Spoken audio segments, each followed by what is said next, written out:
Hello everyone, I am Saurabh and welcome to video number 4 of Basics of IoT. So in this video, we will write the program to connect our Node MCU with the Firebase real-time database. So let's get started by powering up our Arduino IDE. So once we open up our Arduino IDE, first we'll select the ESP8266 Node MCU board which we installed in the last video. So we'll go down in the list and we'll find Node MCU 1.0 ESP12E module. After selecting the board, we will connect the Node MCU to the PC or laptop, and then we'll select the right port.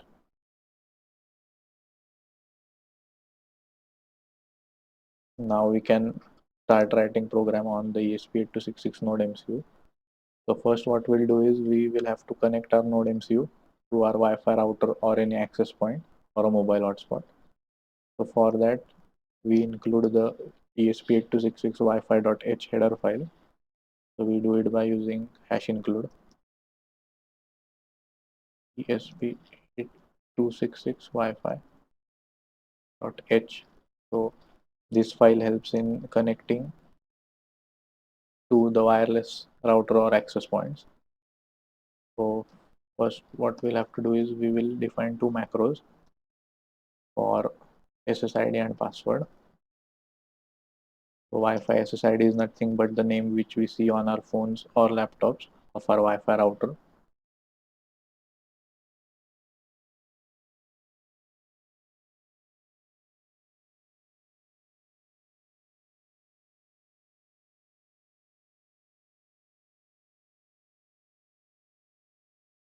Now in the setup function, what we'll do is we'll first set up the Wi-Fi mode using Wi-Fi.mode. So the Node MCU has two modes. One is station mode and the second is the access point mode. So basically in station mode, the Node MCU can connect to any other Wi-Fi router or access point. And in access point mode, the Node MCU itself acts as an access point. So other devices can connect to it. So we will set it into station mode using the enum Wi-Fi underscore STA. So the mode function Wi-Fi.mode will set the mode of the Node MCU. Then we use Wi-Fi.begin, and we will have to pass the SSID and password as parameters. So first the SSID, and then we'll pass the password. So now what we'll do is we'll open up a serial communication so that we can print debug lines on the serial monitor. I'll set the baud rate to 115200. Now what we have to do is we have to wait for the connection to establish. So for that we will poll the Wi-Fi status, the connection status, and wait until it becomes connected. So what we'll do is we'll use a while loop.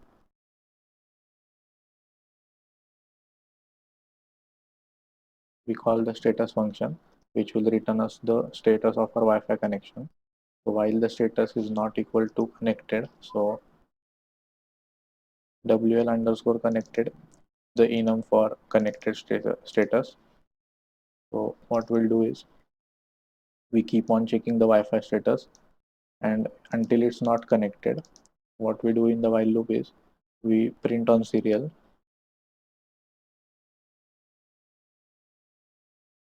We print the equal to sign, and then we wait for 300 milliseconds. So we check the status. If it's not connected, we print equal to sign. We wait, we again check, and this keeps on repeating until the status is equal to WL connected. So basically when the Wi-Fi is connected. And after the Wi-Fi gets connected, the while loop will break and come to the next instruction. So here what we'll do is we'll print a blank line. So as we ended with an equal to, we need to go on a new line. So we'll use the print ln function here, and here we are just using the print function. So it prints one next to the other, and after we use print ln, it prints on a new line. Now let's upload the code on our Node MCU.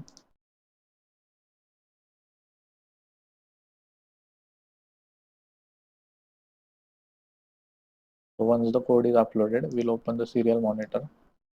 Now you can see the equal to signs are getting printed, and now they have stopped. So what we'll do is we'll add a line here below this, which will print the status as Wi-Fi connected.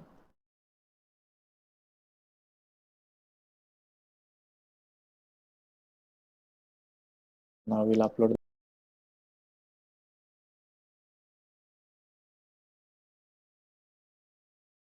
Okay, now you can see printing the equal to signs,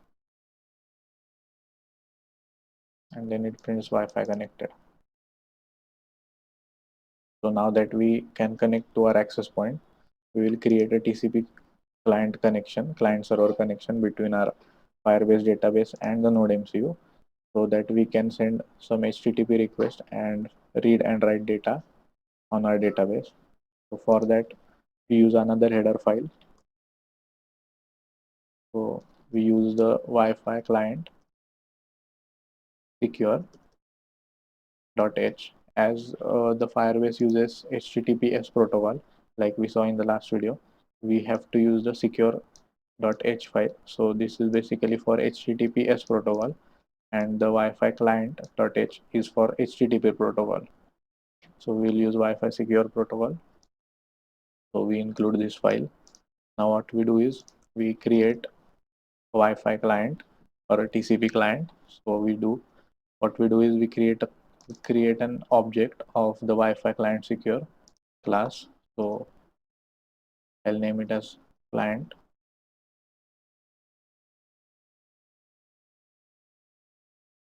So we first create an object. Now what we require is, to make a connection, we require the host name. So we create a string variable named as host, and then we use the URL of our database. So everything except the HTTPS and the last slash. So this is our host. Now what we do is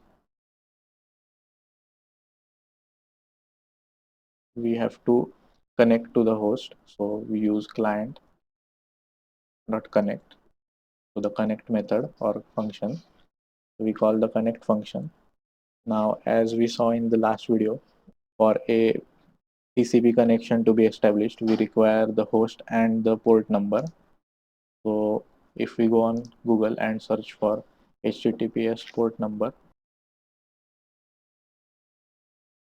we can see the port number is 443. For HTTP it is 80, and HTTPS it is 443. So what we'll do is we will use client.connect, then we'll pass the host which we created just now, the variable, and the second argument will be the port 443. So the function connect returns a boolean value. So if the connection is successful, it will return true, and if the connection was not successful, it returns false. So what we'll do is we will encapsulate this in an if statement. So inside a if statement, we'll encapsulate this. So if client.connect, so if this returns a true, then we'll print on serial. We use println again, and we print connected to Firebase. And else, if it returns a false, then we'll print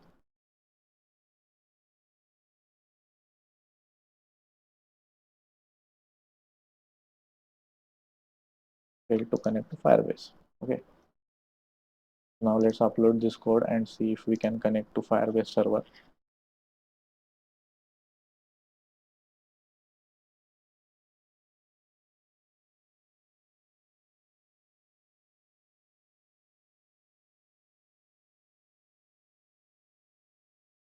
So you can see Wi-Fi connected. and then it is printing failed to connect. So we are not able to connect to Firebase server.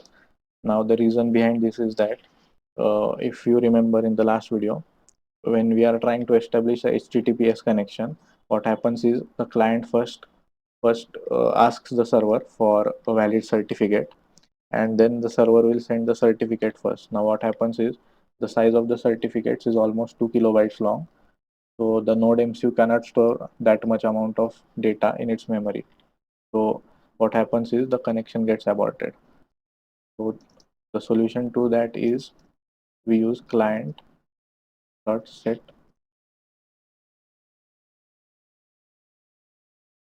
insecure. So we call this function. So what happens is that the client will ask for a certificate, but then it will ignore whatever data is coming on the network stream. So basically we don't validate if we are actually connecting to Firebase or any other server. Now we'll upload the code and see if it is connecting.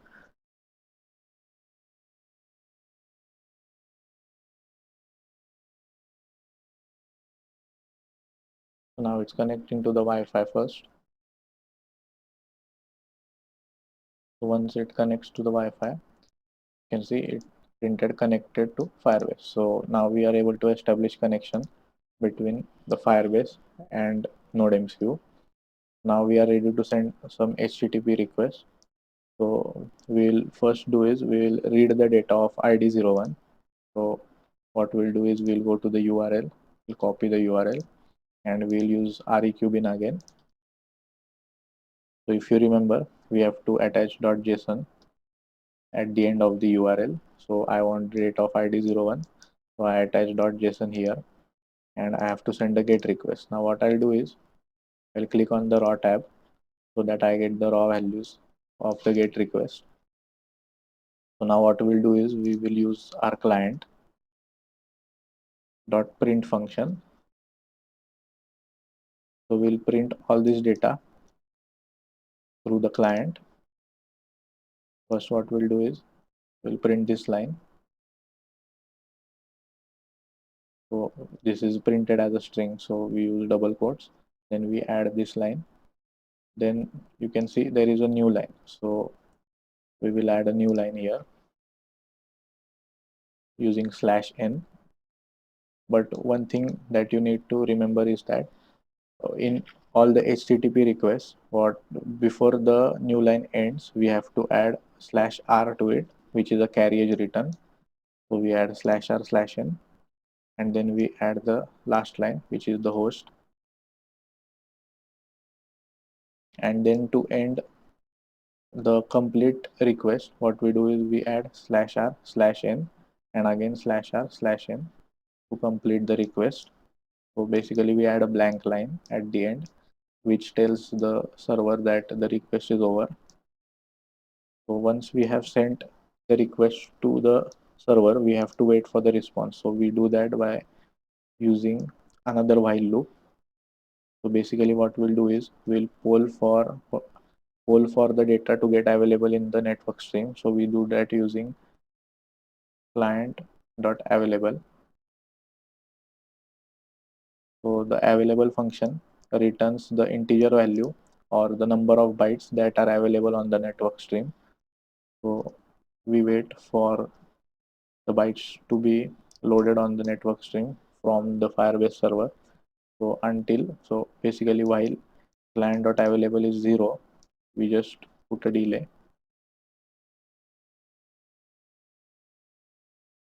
So at the interval of 10 milliseconds, we keep on checking the value or the number of bytes that are available, and once they are not equal to 0, the while loop will exit. And then what we'll do is we'll print all the bytes on the serial monitor, or we'll dump all the bytes. So we do that by using another while loop. While now this time we use the same client.available function,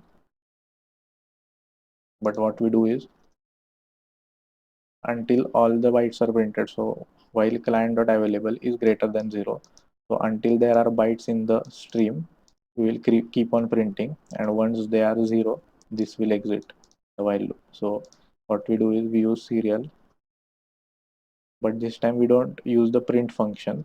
what we'll use is we'll use serial.write, as we are going to use client.read. So the client.read function returns the byte on the network string. So the topmost byte is returned, and for printing the byte as character we use the write function. So we can do it like this as well. We can create a byte b is equal to, and we can store the byte into the b variable, and then we can write b.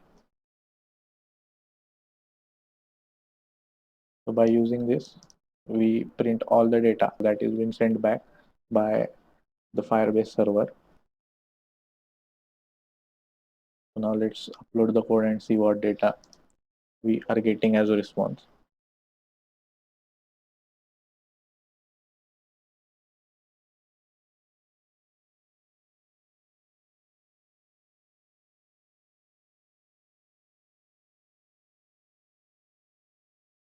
You can see Wi-Fi connected. Then it says connected to Firebase. And if you see, we get 401 unauthorized and permission denied. So this is a JSON. This is the blank line which separates the headers and the data packet or the message body.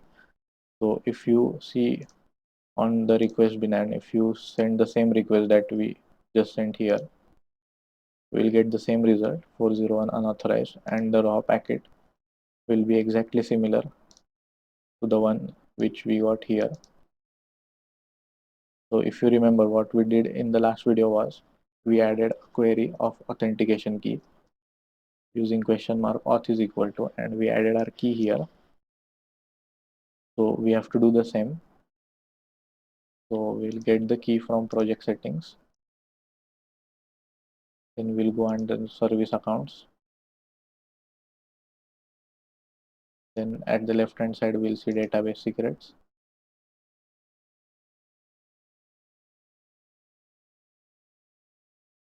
And we click on show, and then we'll copy the secret and we will paste it here.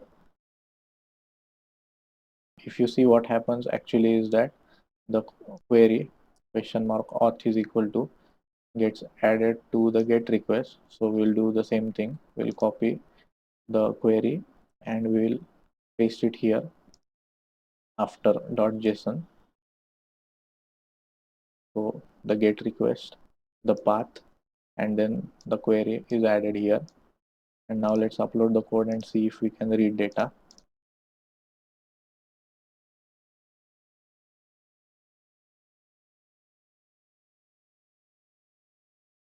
Now you can see it is connecting. It says Wi-Fi connected, connects to Firebase, and this time it returned HTTP OK status 200, and then it returned the same. It returned the object at ID 01. So you can see we got the response. So this is the status line. These are the headers. This is the blank line which separates the header and the body, and this is the actual content that we required. So this is how we can read data from the Firebase server. Now what we'll do is we will push data onto our server.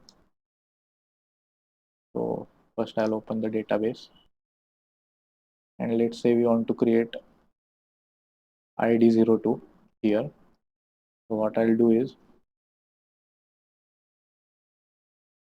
we'll first use the same object as that of the ID01. So I'll copy the JSON format. Now what we want to do is we want to create the ID02 and .json, and all the things remain same except that the request becomes a put request, so that we can write data and then we add content to it. So we are going to add the same packet as that of ID01, but we'll make some changes to it.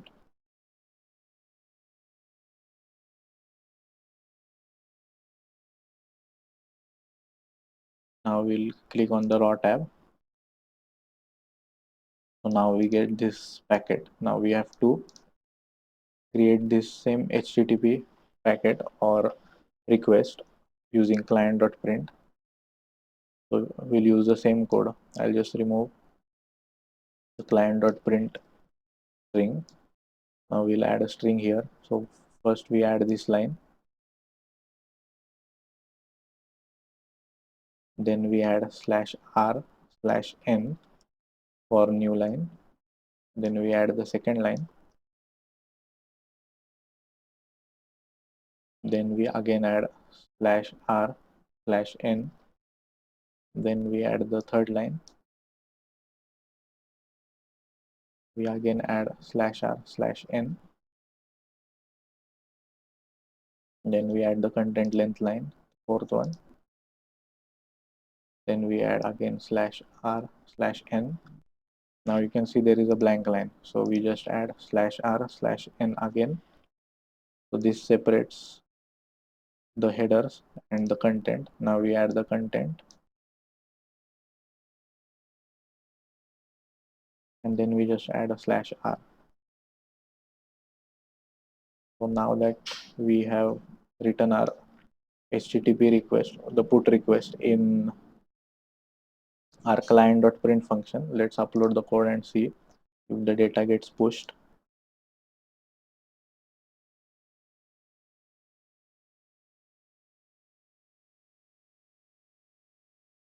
Okay, so yeah, right. So what happens is, as we are adding double quotes inside our string, so basically what happens is we have to add a escaping character to tell the compiler that we are specifying a double quote inside the two double quotes. We add a slash before this double quote, then another slash before this double quotes. So basically before all the double quotes inside the string, we add a backslash.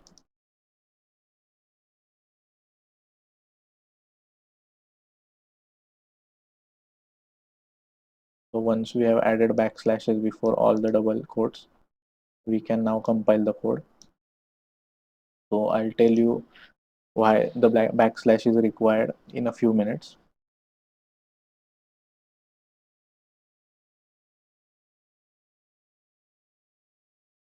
So now it's connecting to the Wi-Fi. It says Wi-Fi connected, and it says connected to Firebase, and now you can see the data was added here using the put request, and returned the same object, the same JSON object, to tell that the request was successful. It also sent HTTP status 200. Okay, so this is how we can read and write data using our Node MCU on Firebase. Forgot to add before in the code was the return statement here. So if the connection fails, the code should return. So basically it won't reach these statements and try to establish a connection and send data. So that was one thing. And the other is about the double quotes. So say if I want to print a double quote instead of this, so if I do this, then it will generate an error. So see, if I compile the code,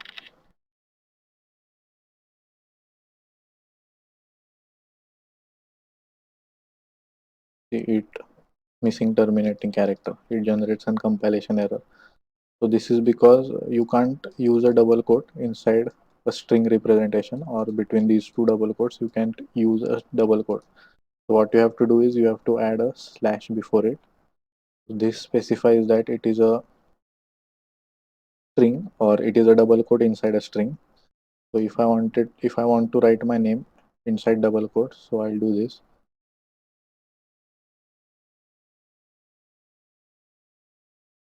slash double quote. So this will print my name. So what we can do is we'll just print it first here using println.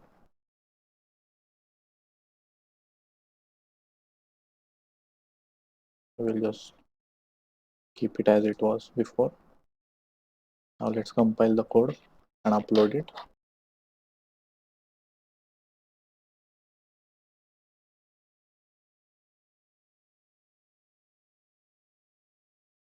So now if you see at the end, it printed my name. Okay, so